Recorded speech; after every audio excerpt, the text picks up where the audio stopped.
Hey Addicts, welcome back to another game review. I'm Josh, and yesterday, we're finally talking about Yakuza Kiwami 2. I apologize that the game has been out over a month, but we're finally getting into it, so let's just dive into it. I'm going to try to keep this shorter. I'm not going to go in depth as I did with the other videos since it's been out so far, but we're still going to go through the regular sections that we typically do. So diving into the story, just to give you a little glimpse of what the story is about. This takes place a year after the events of Kiwami 1, and we get to see a new war on the arise, this time between the Omni Alliance and the Tojo clan, and we get to figure out that there is some people in the Omni that have connections to a older group that has had dealings with the Dojima family years in the past in the 80s, and we get to see that a subsection of the Omni is actually wanting to challenge Kiryu for the title of the dragon, and we kind of get to see those two story details kind of collide with each other, and we get to see new introduction of characters. That's really all I want to say, because much more than that, I think it would give too much away. But for my take on it, I thought the story was good. It was as good to be expected for the series. I will say though, this story had a little bit more low points than maybe some of the previous stories. And when I compare previous stories, I'm mainly just talking about the ones that I've previously reviewed, Zero and Kiwami 1. And I say that mainly because there's about, I think, 3 to 5 twists throughout the game. And I would say about half of those you can see coming up, which typically in the other stories we've seen, they do a really good job of making their twists really wow. And in this one, some of them just kind of was just like, it meant to be a big reveal, and then when it came, you're just like, yeah, I expected that. But with that being said, there's still some really good, lining for these things to happen, and as well for the characters. They give characters a lot of history, and just seeing how they connect is just amazing. Maybe in some instances you could say, well, that's a little hard to believe, but overall, I think as a story, it's really interesting to see that everybody has a past, and their past may not be what you expect it is. So overall, I did like it. Don't know if I can say it's I can't say it's my favorite main story out of the series that I've seen so far, but it's still really good. But the actual story that I also wanted to talk about was the new edition that they made specifically for this remake, and that was the Majima Saga, which this is the story that I like the most out of the game. We get to see Majima. It's set before the events of Kiwami 2, but right after, so it's kind of filling in that gap between the two games, and we get to see just what leads him to, well, I don't want to spoil that in case you haven't played Kiwami 2, but you get to see what unfolds to lead him in the circumstances he's in when you first see him again in Kiwami 2. That's what I'll say.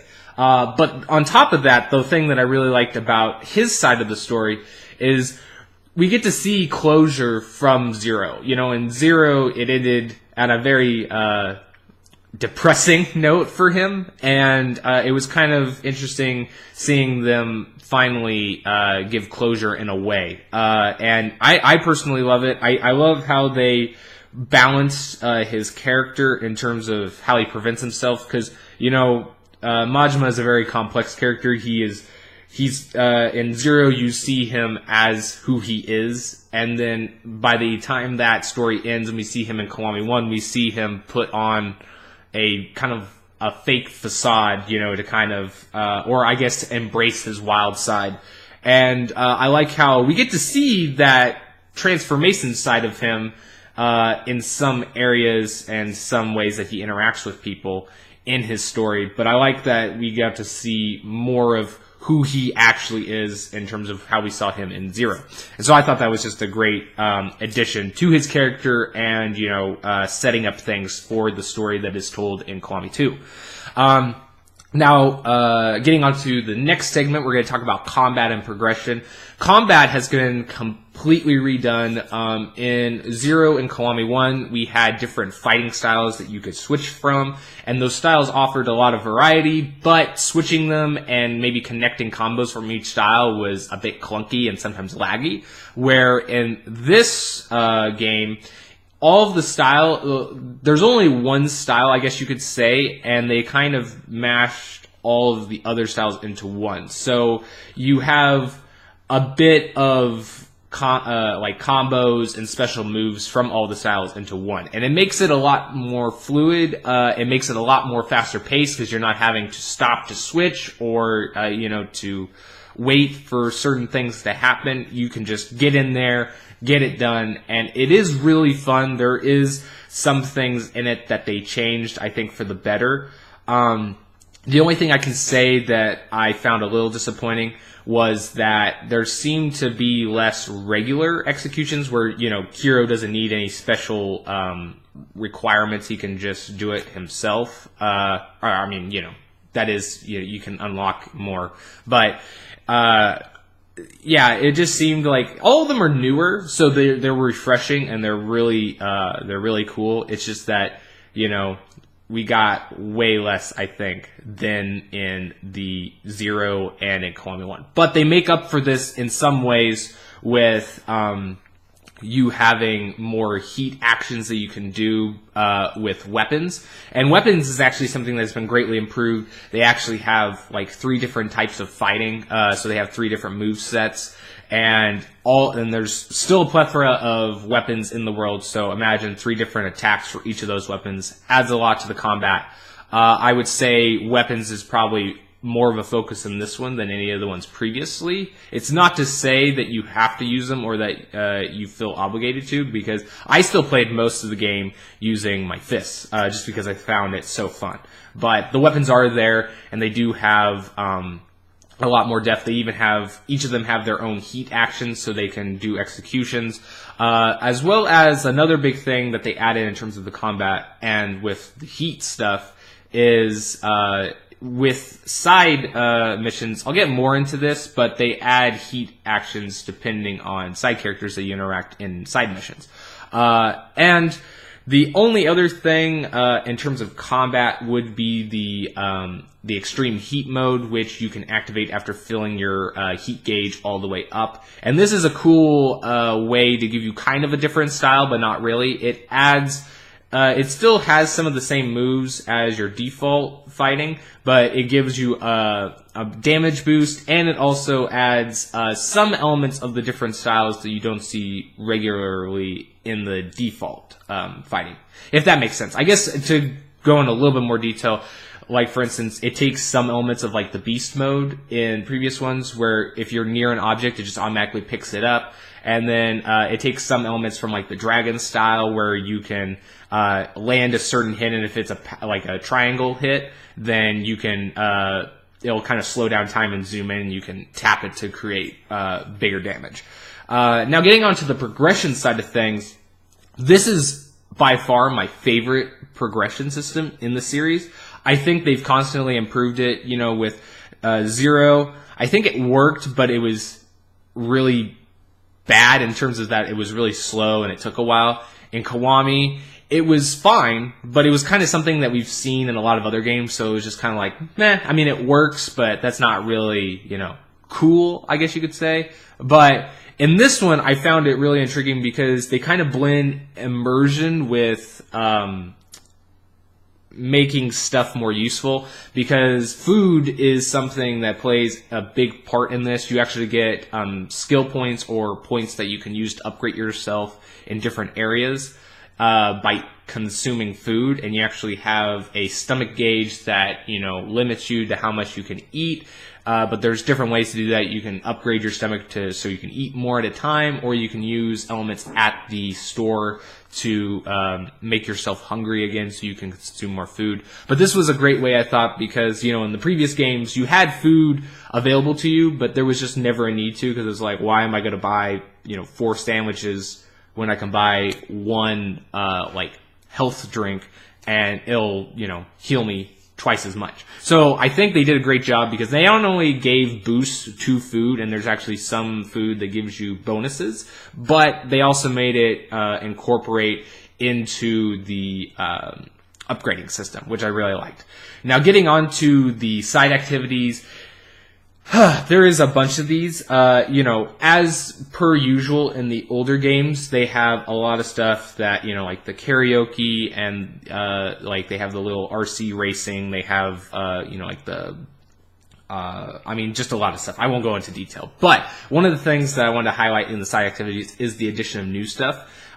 We get to see a new one in terms of the Majima construction, which is kind of like a tower defense strategy minigame that you can play, but it's not dragged out, so each mission that you have for that is pretty fast paced, so you can breeze through those if you don't want to spend too much time with them, but you can go back and play the older ones or the ones you've already played if you want to, dive in more with that, because there is some things that switch up depending on which mission you go in. As for that, we also get to see some older stuff return.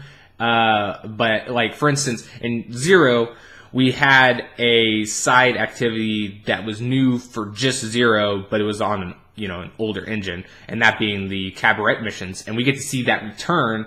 And not only does it return as a gameplay aspect, but it also returns in terms of a side story that connects with the events that happened in Zero. I won't go into too much detail on how they connect, but it is pretty fun to see that line being attached together. The only other thing that I think is big enough to really mention in terms of the minigame type stuff is in Club Sega, they added a ton of old Sega games that you can actually play. I can't remember all of their names off the top of my head, but there's like one that's a fighting game. I don't know if it's the first Dead or Alive. No, that's not it. I can't remember what it is. But that one's really cool. There's also one that's like a mech game, and it's a fighting game as well. But they have different stuff like that, and there's a big variety of them. And you'll find a lot of entertainment just in that one area. As I said before with the side missions, they kind of changed these, I think, for the better from Kiwami 1. I still think Zero has probably some of the more, overall more intriguing, but this one, I think, is on par with Zero in that, it has a good variety of both what Kiwami tried to do, having short side missions and bigger side missions with story, because there is some outlandish ones that are definitely on par, or if not better, in Zero, and I was really glad to see that be the case. There's also a difference in the way that they work in terms after you complete a side quest and help somebody, they actually stay in the world. And there's two ways that it can happen. One, they can be reintroduced, and you can actually have them hire on to Majima Construction, and they can work in your side tower defense minigames, or they can stay in the world for you to go back and interact with. And they even become allies if you complete their quest for them, which adds a greater depth to the combat. Not much, but it is a cool little thing, because for instance, if the person that you helped is normally on the bridge that's crossing, over the water, you can go there, and if enemies are there, you can fight the enemies, and whoever you helped, will actually provide a special move for you to do on the enemies. So there's that level that is pretty cool, and I like that little touch to detail in terms of making these characters kind of they still live here, they still operate, they don't just disappear. So I liked that. Going into my final thoughts, I think this game was a step up again.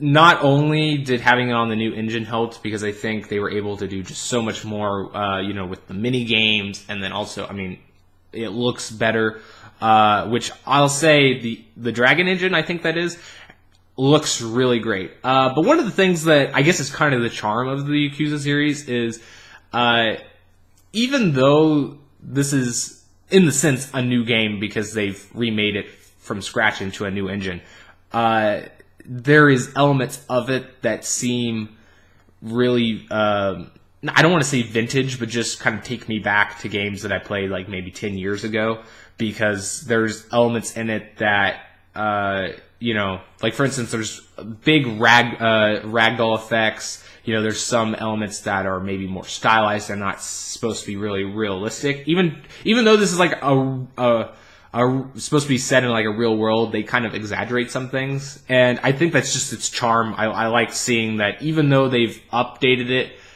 to where it looks very realistic in terms of its graphics, it's still has that stylized terms of gameplay.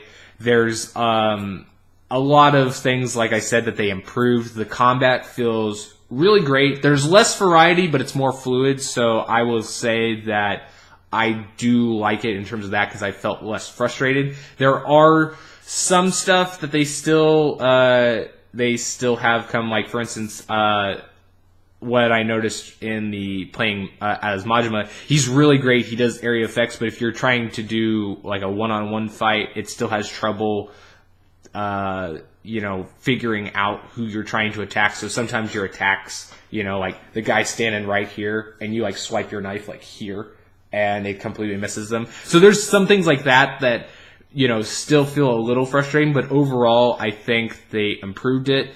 And especially with Kiryu, you notice that is way more improved. But getting onto it, I think that even though the story maybe feels a little more predictive, I don't want to say fully, because there is some big twists, but I think even if it's got some more noticeable flaws than the previous ones, I think it's still a really great story, and they leave it on a kind of like a cliffhanger. I mean, if you watch after the credits, you get more of a closure, but still, though, it makes me pumped to play the next one. And overall, I think they improved it, so I have to rate this a higher score than the other ones, just because of all the stuff they've added, and because they just went all out in this remake. So for me, it's a gotta have it. I really appreciate this game. And that is my review of this. I hope you guys enjoyed it. Sorry for the wait. Hopefully my other game reviews will be out a little bit sooner. So stay tuned for that. I do want to add a quick message to Yakuza fans or people that are watching our gameplay playthroughs. I was wanting to do a playthrough. I don't know if I'd do a complete playthrough, but I was wanting to play a little bit with you guys on Yakuza. But I have to record it on my PlayStation using PlayStation's recording systems, and for some reason they are blocking recording and screenshots at certain parts of the game. And so those were the parts that I was wanting to do. So I do still plan on doing that, but I'm not going to do it unless it can record everything. So if I can get that figured out, then we'll do that. But if not, then I might just wait and do it for a different game, so that, like if they're playing a cutscene or something, you don't, get missed it. And also because I can't really put different clips together on PlayStation's editing, and I can't transfer it to my computer because I don't have the equipment. But regardless of that, stay tuned, because I will try something on my end of a playthrough. But if you guys are eager for some other gameplay stuff, go check out Michael's videos on the channel, because he's got a playthrough of Undertale that is going on, and it's really good. I like his commentary a lot, so if you're a fan of us, I think you will enjoy it, and it's a pretty interesting game, I'll say. But anyway, guys, that'll conclude this video, and I'll see you guys later.